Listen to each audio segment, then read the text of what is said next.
Jake Morrison had always been told he had a big mouth. Today, standing in the main assembly hall of the Galactic Military Academy, he was about to prove just how spectacularly accurate that assessment was. The academy was basically what would happen if someone took a normal military school and decided it needed more tentacles, laser weapons, and species whose names sounded like someone sneezing in 17 different languages. Jake was one of exactly 3 humans in attendance, which made him about as common as a rational politician and twice as endangered. "Attention, cadets," boomed Commander Blurble, whose appearance could best be described as what would happen if a jellyfish decided to cosplay as a drill sergeant. His translucent body pulsed with what Jake assumed was authority, though it could just as easily have been indigestion. Today marks the annual survival challenge. The assembled aliens made various sounds of excitement. Vextar, a 4-armed mantis-like creature from the warrior planet Crick-Nax, clicked his mandibles in what Jake had learned was either anticipation or severe annoyance. It was honestly 50-50 with Vextar. "The rules are simple," Blurble continued, his gelatinous form wobbling with each word. "Enter the arena. Survive. Don't die in ways that require extensive cleanup." That last part was delivered with the casual tone of someone announcing cafeteria hours, which probably should have been Jake's first red flag. But Jake Morrison had never met a red flag he couldn't completely ignore. Glimmer, a crystalline being whose body literally sparkled when she got emotional, was already glowing brighter than a disco ball having an anxiety attack. Next to her, Thud, whose species apparently believed that evolution peaked at sentient boulder, was making the grinding sounds that passed for laughter among his people. "Who among you has the courage to face this challenge?" Blurble asked, his voice carrying that special blend of challenge and poorly disguised sadism that Jake recognized from every gym teacher he'd ever had. Jake's hand shot up faster than his common sense could stop it. "Right here, Commander Jellyfish, sir." The assembly hall fell silent.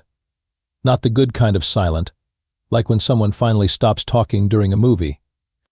This was the kind of silent that usually preceded someone getting very dead very quickly. Squish, Jake's roommate and the galaxy's most anxiety-ridden gastropod, extended 3 of his tentacles in what Jake had learned was the universal sign for "please don't be this stupid." Squish's species communicated primarily through color changes, and right now he was cycling through what Jake could only describe as panic traffic light. "Excellent," Blurble said, and Jake could swear he saw something that might have been a smile ripple across the commander's translucent features. "Cadet Morrison, you will face the challenge tomorrow at noon. I do hope you've updated your will." Again, with the casual delivery of terrifying information. Jake was starting to suspect that tact wasn't a major subject in alien military academies. As the assembly dispersed, Jake found himself surrounded by his classmates, all of whom were staring at him with expressions ranging from pity to morbid curiosity. Vextar approached, his 4 arms crossed in a gesture that somehow managed to look both disapproving and impressed. "You realize, Morrison, that no human has ever survived the survival challenge?" Vextar's voice sounded like gravel being processed through a garbage disposal. "Well," Jake replied with the kind of confidence that had gotten him into trouble since kindergarten, "sounds like it's about time we change that statistic." Glimmer's crystalline form flared so bright that several nearby cadets had to shield their eyes. "The last human who tried ended up as what your people would call chunky salsa," she said, her voice ringing like wind chimes in a hurricane. "Chunky salsa sounds delicious right about now," Jake said. "What's the worst that could happen?" Thud made a grinding noise that Jake chose to interpret as supportive agreement, rather than the sound of a boulder laughing at a soon-to-be dead idiot. As they headed back to their quarters, Squish managed to form enough coherent thoughts to communicate through his chromatophores. His skin flashed a series of colors that roughly translated to, "Jake, you magnificent moron, we need to talk." The next morning, Jake woke up to find Squish had changed color to what could only be described as existential dread beige. His roommate was huddled in the corner of their shared quarters, tentacles wrapped around himself like the world's most depressed pretzel. "Morning," "Sunshine," Jake said, pulling on his academy uniform. "Ready to watch me make history?" Squish's response was to flash a color pattern that roughly translated to several unprintable suggestions about what Jake could do with his optimism. The Academy's combat arena was a masterpiece of sadistic engineering. Imagine if someone took a football stadium, filled it with every torture device ever invented, added some alien technology that defied at least 4 laws of physics, and then handed the whole thing over to someone with serious anger management issues. Multi-level platforms hung suspended in the air, connected by energy bridges that flickered ominously. Gravity wells dotted the arena floor like deadly potholes, and automated defense turrets tracked movement with the persistence of a very well-armed stalker. The walls were lined with energy barriers that crackled with enough voltage to power a small city or turn a cadet into a very brief light show. "Impressive, isn't it?" Commander Blurble appeared beside Jake, his translucent form rippling with what might have been pride. "We've had only a 37% fatality rate this semester." "Those are rookie numbers," Jake said. "You gotta pump those up." Blurble's expression suggested he wasn't entirely sure if Jake was joking. To be fair, Jake wasn't entirely sure either. The viewing stands were packed with cadets from across the galaxy. Jake spotted his classmates in the front row, Squish having turned the exact shade of someone watching a friend about to become a cautionary tale. The faculty section was buzzing with activity as professors placed bets on various aspects of Jake's impending doom. "Current odds on Morrison lasting more than 47 seconds are 30 to 1 against," announced Professor Glick-Knock, whose species appeared to have evolved from something that really enjoyed gambling. "I'll take those odds," Jake called out. "Put me down for 50 credits on myself." The stadium erupted in what Jake chose to interpret as appreciative laughter, rather than the sound of several hundred aliens losing their collective minds. Then came the introductions of his opponents. 12 cadets filed into the arena, each one representing a different flavor of ways Jake was about to die horribly. There was Zekthol, an insectoid warrior whose chitinous armor looked like it had been forged in the fires of hell, and then given a few extra spikes for style points. Morgax, a shapeshifter whose current form resembled a cross between a tiger and a very angry shadow. 3 cadets from the Gorvak Empire, whose species had apparently decided that enough teeth was a myth. A pair of energy beings who communicated through controlled lightning and seemed to find Jake's existence personally offensive. And those were just the ones Jake could properly identify. The others defied easy description, falling somewhere between nightmare fuel and reasons to never leave Earth. "The rules are simple," Blurble announced to the crowd. "Last cadet standing wins. Excessive property damage will be deducted from the survivor's meal allowance." Jake raised his hand. "Quick question, define excessive." "You'll know it when you see it, Morrison." The arena's klaxon sounded, a noise that managed to be simultaneously the most annoying and most terrifying sound Jake had ever heard. His 12 opponents began to spread out, moving with the practiced efficiency of apex predators who had done this dance before. Jake stood in the center of the arena, surrounded on all sides, and had what could only be described as a moment of crystal-clear clarity about the magnitude of his current predicament. "Well," he muttered to himself, "this seemed like a much better idea yesterday." The energy barriers hummed ominously. The crowd held its collective breath. Somewhere in the faculty section, someone was probably already drafting Jake's obituary. And then, because timing is everything in both comedy and Mortal Kombat, the arena's defense systems activated with a sound like the universe clearing its throat. The first 30 seconds of the battle went exactly as everyone expected. Which is to say, Jake got his ass handed to him by what appeared to be the entire periodic table of elements, several fundamental forces of nature, and at least one being who might have been a small contained black hole with anger management issues. Zekthol's first strike sent Jake flying across the arena like a human-shaped projectile, which would have been impressive if it hadn't been so incredibly painful. Jake hit the far wall with enough force to leave a Jake-shaped indent, which the crowd appreciated with the kind of cheering usually reserved for particularly spectacular car crashes. 32 seconds, Professor Glicknock announced helpfully. We have a new record for fastest human to achieve structural damage to Academy property.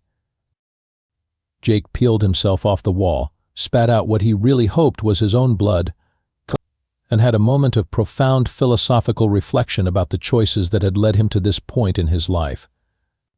Unfortunately, that moment was interrupted by more Gax, who had shifted into something that looked like a cross between a buzzsaw and a very enthusiastic food processor. The shapeshifter's attack sent Jake rolling across the arena floor, narrowly avoiding the gravity wells that would have turned him into a very flat, very dead pancake. As he rolled, Jake's hand brushed against one of the arena's control panels, and somewhere in the back of his mind, the part that wasn't currently screaming in terror had an interesting thought. Hey, Jake called out to his opponents, who were circling him like vultures with commitment issues. Anyone else think it's weird that they put control panels where we can reach them? The Gorvak trio responded by launching a coordinated attack that involved entirely too many teeth and not nearly enough concern for Jake's continued existence. Jake dove behind one of the energy barriers, which promptly tried to electrocute him but settled for just singing his eyebrows. That's when Jake noticed something that the arena's designers had apparently overlooked in their enthusiasm for creating the perfect death trap. The control panels weren't just decorative, they were functional. And they were poorly secured. You know what? Jake said, dodging another attack from the energy beings, who had apparently decided that controlled lightning was best delivered in economy-sized portions. I think I've been approaching this all wrong. Instead of trying to fight his way out of the situation, Jake started fighting his way deeper into it. He sprinted toward the center of the arena, where the main control hub sat like a technological altar to over-engineering. The crowd's cheering turned confused as Jake apparently decided that the best response to being outnumbered 12-1 was to put himself in an even more exposed position. Squish had turned a color that didn't exist in nature and shouldn't exist in reality. Jake's fingers flew over the control panel with the kind of desperate inspiration that only comes from being absolutely, completely screwed. Warning lights began flashing throughout the arena. Emergency klaxons started wailing. And somewhere in the bowels of the Academy's computer system, safety protocols began having what could only be described as a nervous breakdown. Morrison, what are you doing? Blurble's voice boomed over the arena's speakers. I'm doing what humans do best, Commander, Jake called back, his hands still dancing over the controls. I'm improvising. The first gravity well inverted itself with a sound like reality hiccuping. Zekthol, who had been charging toward Jake with all four arms extended, suddenly found himself experiencing gravity in directions that didn't technically exist. The insectoid warrior shot upward like a chitinous rocket, bounced off the arena's ceiling, and came down in a heap that would have been funny if it hadn't looked so incredibly painful. 1 down, 11 to go, Jake announced cheerfully. The energy beings responded by unleashing enough electricity to power a small moon. Unfortunately for them, Jake had just rerouted that particular section of the arena's power grid through the backup systems, which meant their attack got amplified, redirected, cut, and sent back at them with interest. The sound they made as their own lightning knocked them unconscious was remarkably similar to feedback from a badly tuned guitar, if guitars could experience existential regret. Make that 3 down, 9 to go. Jake was starting to enjoy himself, which should have been a warning sign for everyone involved. What happened next would go down in Galactic Military Academy history as either the most brilliant tactical display ever witnessed or the most ridiculous accident in the annals of combat. Historians are still debating which interpretation is more terrifying. Jake had figured out something that the arena's designers had somehow missed. The combat systems weren't meant to be used by someone with absolutely no respect for how they were supposed to work. The arena was designed to test warriors who followed conventional tactics, who understood the rules of engagement, and who had some basic sense of self-preservation. Jake Morrison had none of these qualities, and it was about to become everyone else's problem. Vex-Tar, who had managed to avoid the initial chaos, charged forward with the kind of disciplined aggression that had made his species legendary throughout the galaxy. His four arms moved in perfect coordination, each one wielding a different weapon, creating a web of death that should have been impossible to escape. Jake's response was to activate the arena's mirror array. The mirrors were supposed to create challenging line-of-sight problems for combatants. Instead, Jake angled them to create a funhouse effect that turned Vex-Tar's precisely coordinated attack into a confused dance with his own reflection. The warrior spent 30 seconds fighting what he thought was an opponent before realizing he was basically shadowboxing with style. "Vex, buddy," Jake called out while frantically rewiring another control panel, "you might want to look behind you." Vex-Tar spun around just in time to see that Jake had activated one of the gravity wells directly behind him. The warrior's own momentum carried him backward into the gravitational anomaly, and Lunta. The last thing the arena saw of the mighty Vex-Tar was his forearms windmilling frantically as he disappeared into what could only be described as a very localized black hole. "And that's why we always check our six," Jake announced to the stunned crowd. Glimmer was not amused. Her crystalline form blazed with light so intense that several spectators had to put on protective eyewear. She unleashed a barrage of focused light beams that could have cut through starship armor. Jake responded by turning on the arena's emergency sprinkler system. Water and focused light beams created an impromptu laser show that turned the arena into the galaxy's most dangerous nightclub. Glimmer's precisely aimed attacks became scattered rainbows that painted the arena walls in pretty colors while accomplishing absolutely nothing tactically. "You know, Glimmer," Jake said, dodging between the water sprays, "you should consider a career in entertainment. This is actually kind of beautiful." Glimmer's response was to increase her light output until she resembled a small star having an anxiety attack. Unfortunately for her, Jake had just figured out how to activate the arena's photoreactive blast shields, which were designed to protect spectators from exactly this kind of light show. The shields snapped into place around Glimmer, containing her light in a reflective box. For about 10 seconds, the arena filled with the sound of increasingly frantic crystalline chiming. Then there was a flash, a sound like a very large light bulb burning out, and silence. When the blast shields retracted, Glimmer was lying unconscious in the center of what looked like a very expensive crystal chandelier that had given up on life. "Physics," Jake announced to the crowd. "It's not just a good idea, it's the law." Thud, meanwhile, had been slowly but steadily approaching Jake's position. The rock-like being moved with the inexorable patience of continental drift, and his species' natural armor made him essentially immune to most of the arena's defensive systems. Jake watched Thud's approach and had what could charitably be called an inspiration, or what could more accurately be called a moment of beautiful insanity. "Hey Thud," Jake called out, "bet you can't headbutt through that force field." Thud paused, considered this challenge with the slow deliberation of his species, and then charged forward with all the unstoppable force of a geological event. The force field was designed to stop energy weapons, projectiles, and most forms of conventional attack. It was not designed to stop what was essentially a living asteroid with impulse control issues. The collision produced a sound like a continent cracking, a light show that temporarily blinded half the spectators, and one very unconscious Thud lying in the wreckage of what had been a perfectly good defensive barrier. "Note to self," Jake said, making adjustments to another control panel, "never challenge a rock person to a headbutting contest." The arena was beginning to look like the aftermath of a very confused natural disaster. Automated systems sparked and smoked. Warning lights flashed in colors that didn't have names. And in the center of it all stood Jake Morrison, human cadet, looking remarkably pleased with himself for someone who was still technically outnumbered 6-1.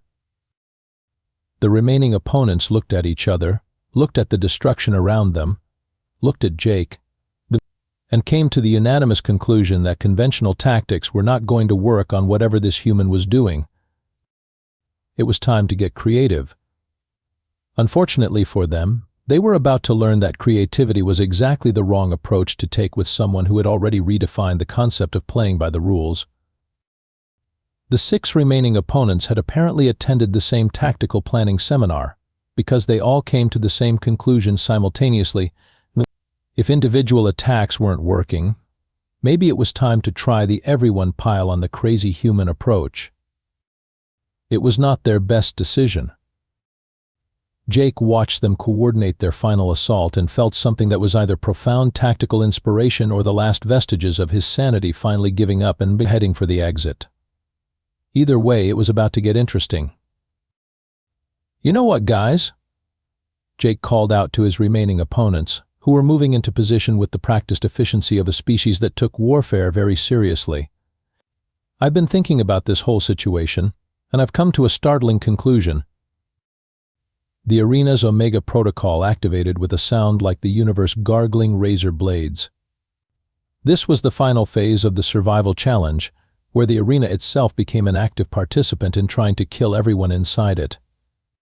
Laser grids began sweeping across the floor in patterns that would have been beautiful if they weren't designed to reduce organic matter to component atoms.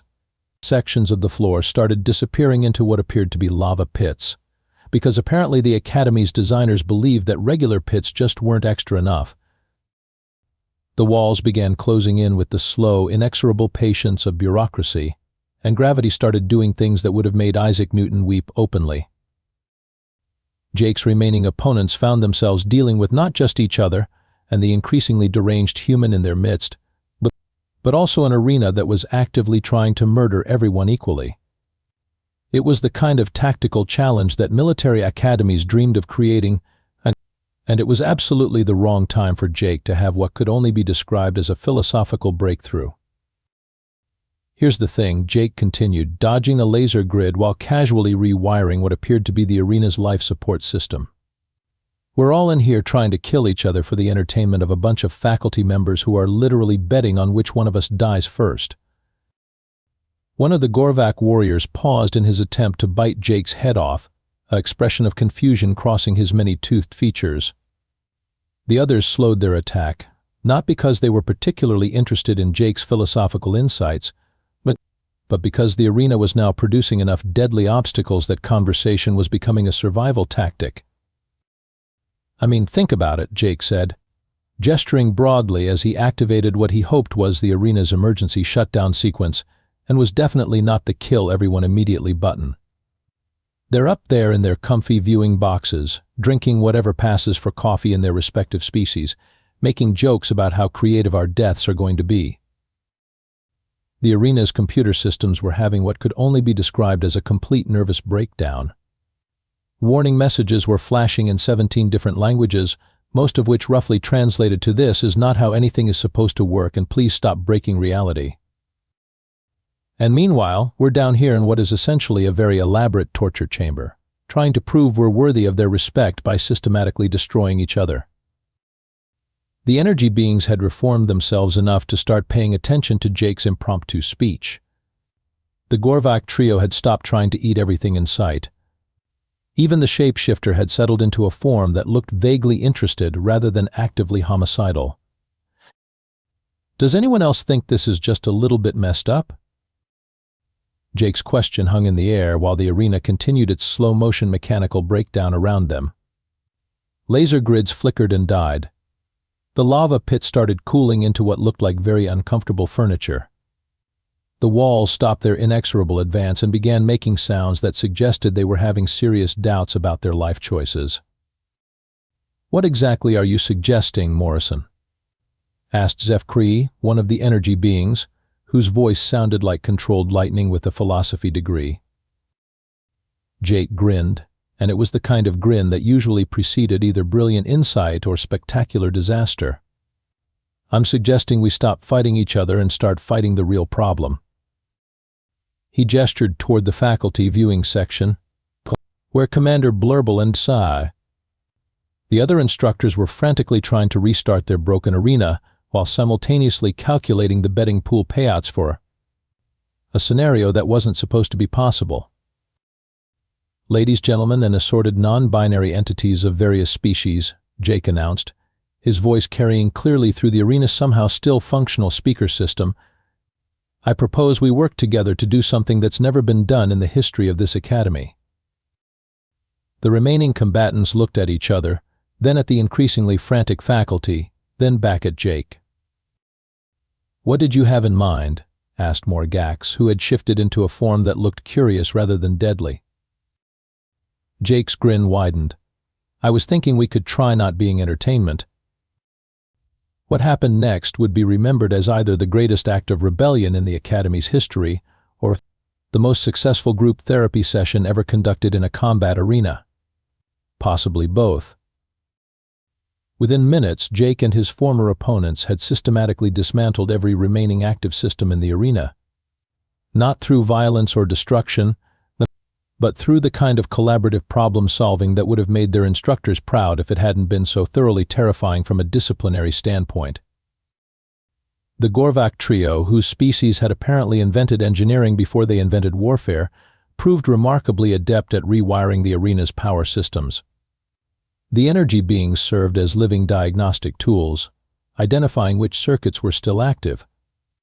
Morgax shifted into various tool configurations, while the others provided technical support, moral encouragement, and occasional snacks from Thud, who had regained consciousness and was apparently capable of producing edible minerals through some process Jake didn't want to think about too hard.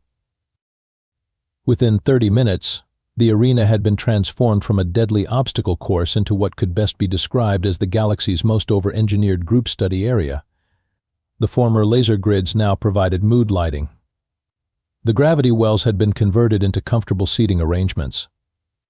The lava pits were now hot tubs, because apparently the arena's designers had more imagination than anyone had given them credit for. Commander Blurble descended into the arena with the kind of expression usually associated with military personnel discovering that their carefully planned operation has been replaced by what appeared to be a very dangerous coffee shop.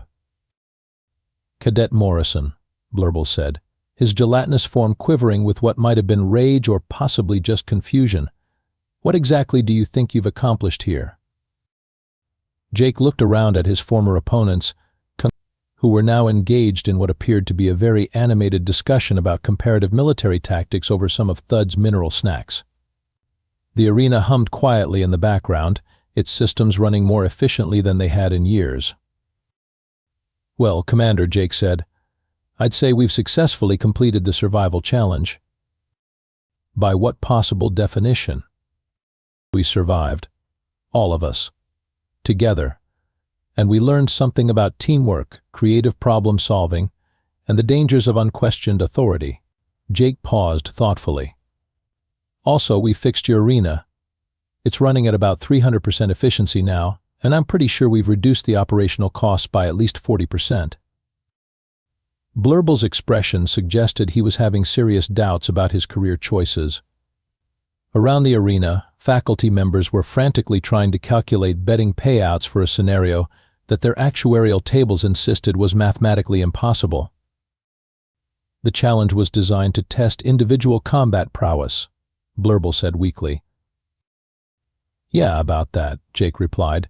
"We kind of decided that was a stupid way to test people who are supposed to be working together as military officers. So we improvised."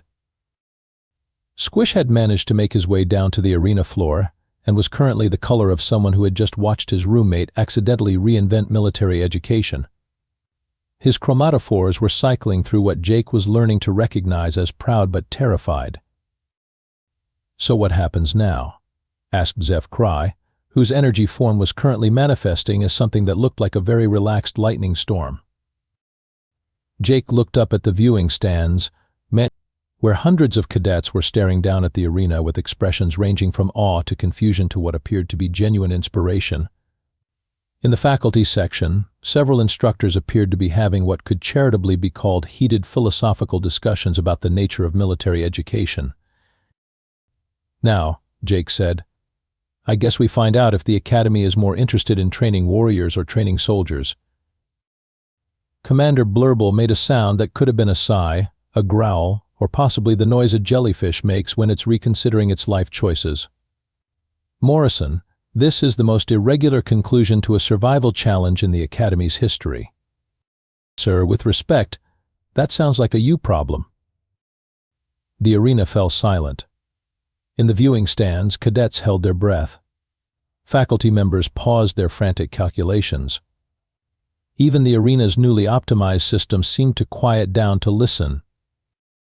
Blurble looked around at the transformed arena, at the group of former opponents who were now collaborating on what appeared to be improvements to the Academy's entire combat training program, and at Jake Morrison, who was standing in the middle of it all with the kind of satisfied expression usually associated with people who had just accidentally solved several problems they hadn't known existed. Then, Cadet Morrison, Blurble said finally, you are either the worst military student I've ever encountered, or possibly the best. Jake grinned. Why can't I be both? As the crowd began to cheer, as faculty members started reluctantly acknowledging that maybe, just maybe, there were better ways to train military officers than trying to kill them. And as Jake's fellow cadets began to realize that sometimes the best way to win isn't to beat everyone else but to change the rules entirely, Jake Morrison achieved something that no human had ever accomplished at the Galactic Military Academy. He had survived the survival challenge not by being the last one standing, but by making sure everyone was still standing when the dust settled. And that, as it turned out, was exactly the kind of thinking the galaxy needed from its military officers. Even if it did give the faculty collective migraines,